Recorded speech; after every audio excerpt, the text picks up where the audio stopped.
It's very sad. That's the time when you know what war's all about.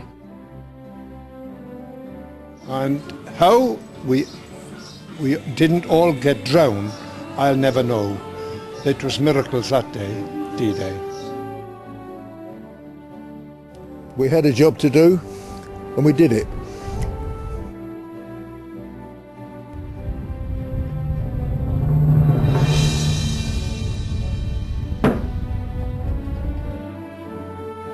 D-dagen är historiens mest avancerade operation. Den kom att omfatta 2 miljoner man och tog 3 år att planera. Idag är det 65 år sedan amerikaner, britter och kanadensare landsteg i Normandie. We left England at 11:30 at night on the 5th of June, and we arrived at the beaches at 6 o'clock in the morning. We landed here at 6:30 in the morning with tanks. Bombarded the beach, turned round, went out again, and come in behind the infantry, LCAs. We hit the tide high to come in.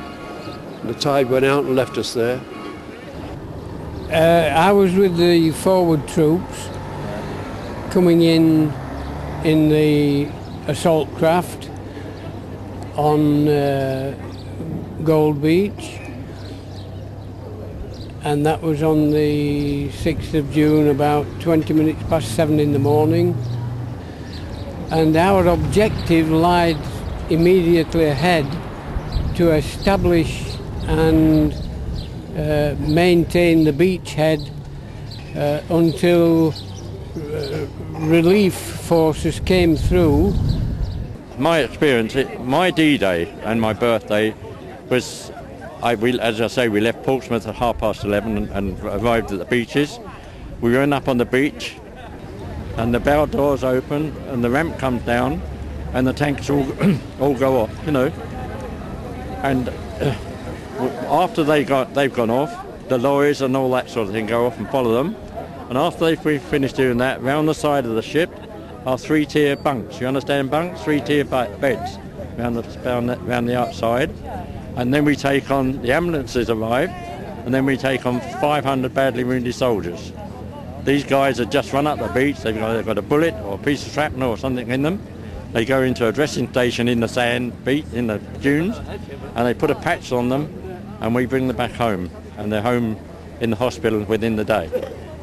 It's very sad. That's the time when you know what war's all about. Feelings. I was on a gun coming in. I can't say what I felt like.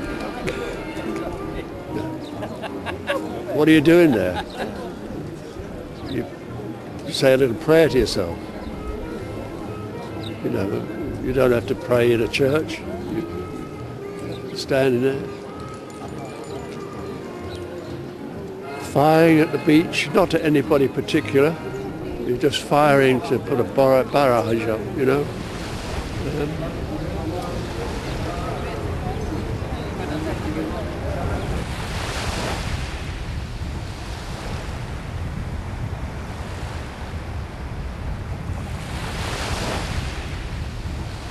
They were incorporated with individual fighting. As a soldier coming across the rough weather, they were very sick, and they were ill, most of them. I know because we had to clean their mess up, where they were being seasick. And they were glad to get off of the landing craft to fight. Believe it or not, that's that.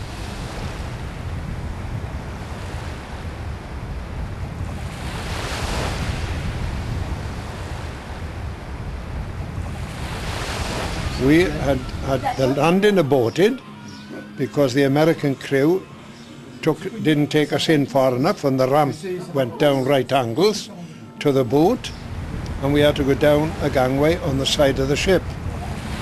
And then it was whoop, whoop, whoop, whoop, whoop, whoop. And before we went down the gangway, the officer said, you, and you, 5 of the big men, take one of those ashore with you, right? So we looked down on the deck, and there were 5 folded bicycles there. Right? So we looked, what the devil do we want bicycles for? So he said, come on, quick, get to it. So we were in a hurry, we were there to land.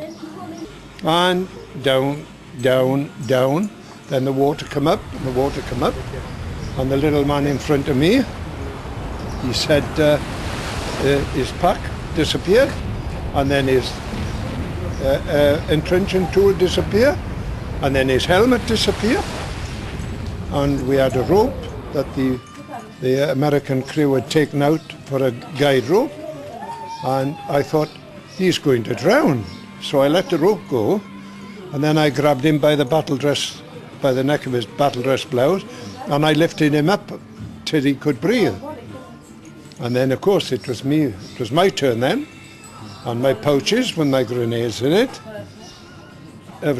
disappeared, and then they come up to my neck, and then they come up to my nose, and I thought, oh, this is it, my last breath. So I took a deep breath, then I was under the water. And how we didn't all get drowned, I'll never know. It was miracles that day, D-Day. Miracles happened. And it's only God above knows how we were able to get onto the beach. Invasionen delades upp i 5 landstigningsränder: Utah, Omaha, Gold, Juno och Sword. Landstigningen kom att omfatta en styrka på omkring 150 000 man. It was tough going because we were supposed to take Caen on the first day. That was the plan, but it didn't work out like that.